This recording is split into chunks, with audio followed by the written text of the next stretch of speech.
Gosh, my camera was acting up and stuff. I don't know what happened, but it just went out of focus. I'm going to continue to tape this.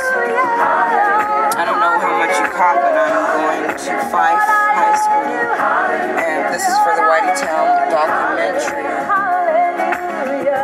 And I wanted to show you the school that denies minorities education based on whatever criteria that they come up with or policies.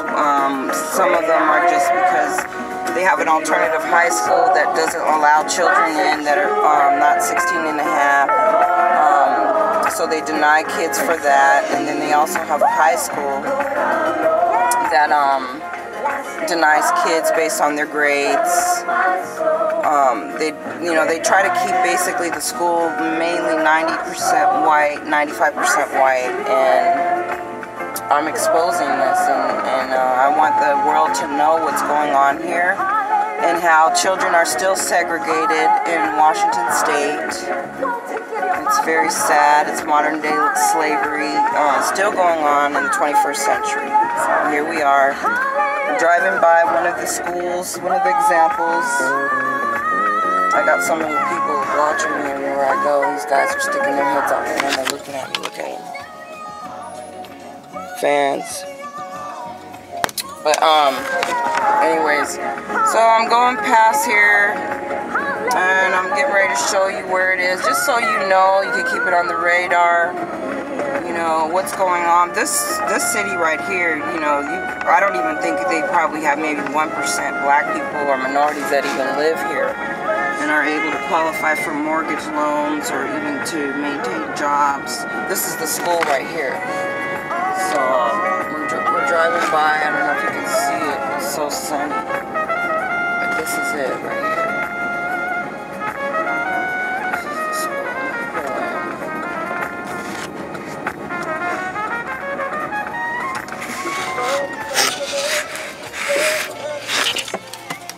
This is the sign.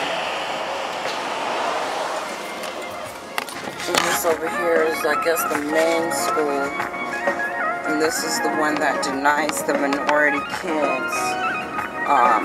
There's this lady named Jancy that works in the administration office, and she's like the bulldog, mad dog that, you know, blocks the kids, you know, from coming in, and she sets the policies and keeps them in order, makes sure that, you know, they can't get in. So I've had a lot of complaints about this school.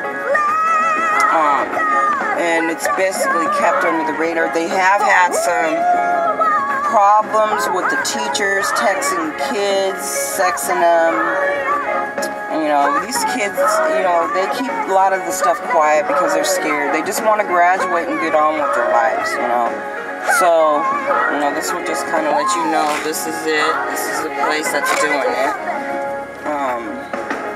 You're part of the Whitie documentary, and I do have a letter that I will include in the movie to show, you know, how they deny kids, and they're based on their policies that they create to keep the world segregated, just like in slavery times.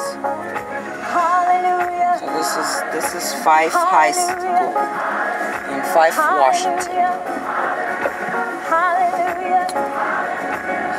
I just had to show you that and let you know, this stuff should be a crime. It should be against the law. Civil rights are violated, but they continue to do it. They get away with it. They're authorized to do it legally, and nothing happens. Nothing happens for it.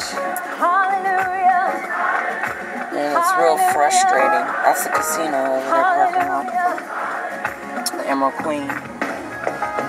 So anyways, that's part of the story, and, I want to expose this type of stuff, so maybe there are some opportunities for some other kids to get in here, maybe in the future. Maybe someone can, expose them and find out why this is happening. People need to go to the meetings. I don't have time to take on other school districts, So, that's a whole nother project for someone else. What are they doing over here? These kids are pulling some exercise stuff. outside. What is this? Is this detention? And it's like the minority kids too. I don't know what that's all about. And they're out there looking like little slaves. I might have to turn around and see what's going on with that. Because I can't even believe that's happening.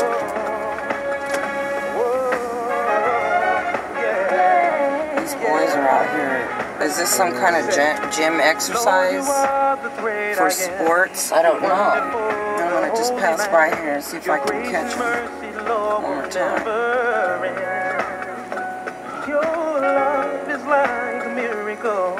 Maybe that's just what they like to do. I don't know. These kids, they do all kinds of things. But they must have saw me, so they're running in. But I'll let you see their equipment, what they're pulling.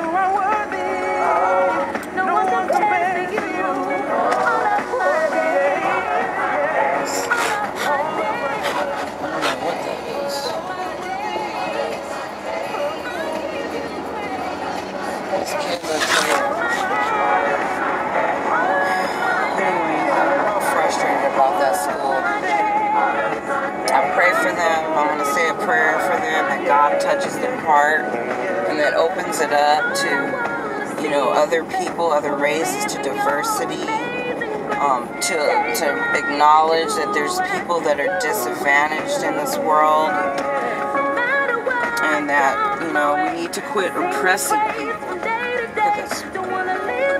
Parked on the other side of the street. I can't even get over there.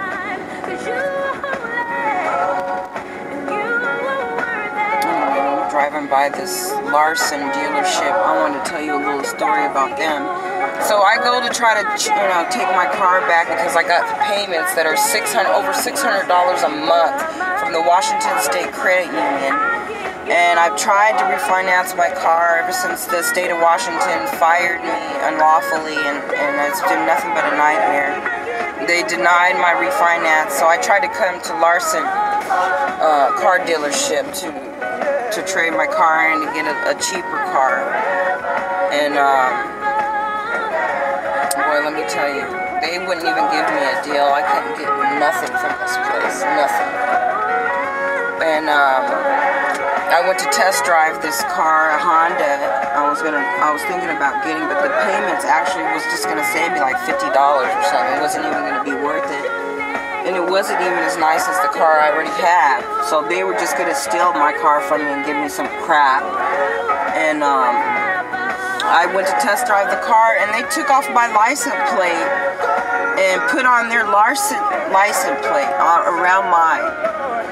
And I got back in my car, and I didn't notice it till later because I didn't buy the car. And when I got home, I was like, wait a minute, I don't have this, I bought my car actually from this Hummer place in Linwood in Seattle.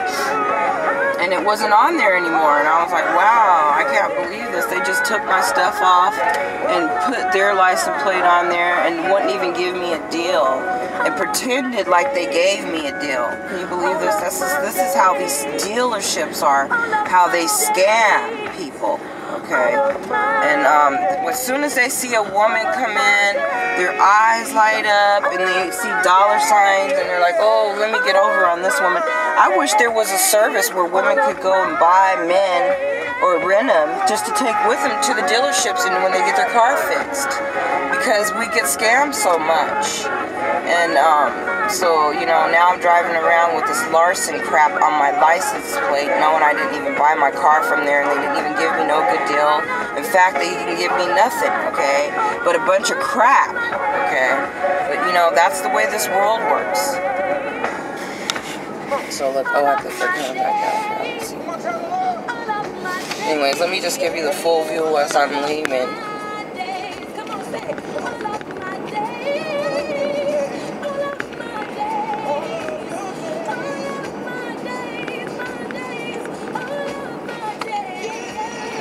Anyways, I'm just gonna rock out on the way home here. And this is part of my documentary. Trying to put all the pieces together, just trying to figure it all out. I don't understand it. I don't get it. Why are 9 Forbes celebrities, 9 of the richest women in the world on the Forbes list, not Christians, How come they all promote homosexuality and they're all, mostly unmarried except for what?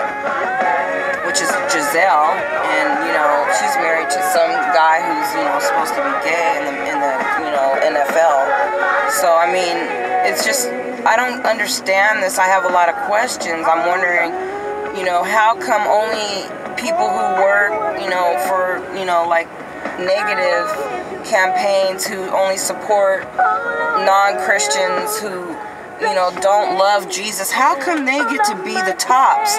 How come they're always at the top? How come they get all the money? How come they get all the resources? And I'm denied, people like me are denied left and right, that we can't get anything. I can't make this movie. I have to go out and get a camera. I haven't even paid for this camera. I have to pay on this camera every month.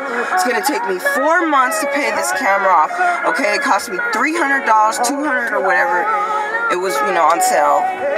And here, I'm struggling to make this film, and these women get all the top technology and everything. If you combine all of their resources and all of their money together, and you put it in a room and see how much money has been flushed down the toilet. Sorry I'm raising my voice, but I get upset when I see people blocking Jesus, okay? It's not right.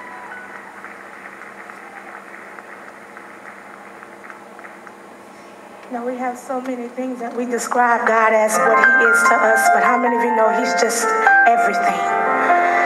Everything that we need, everything that we could ever want, we can find it in God. And these women don't appreciate God, they don't love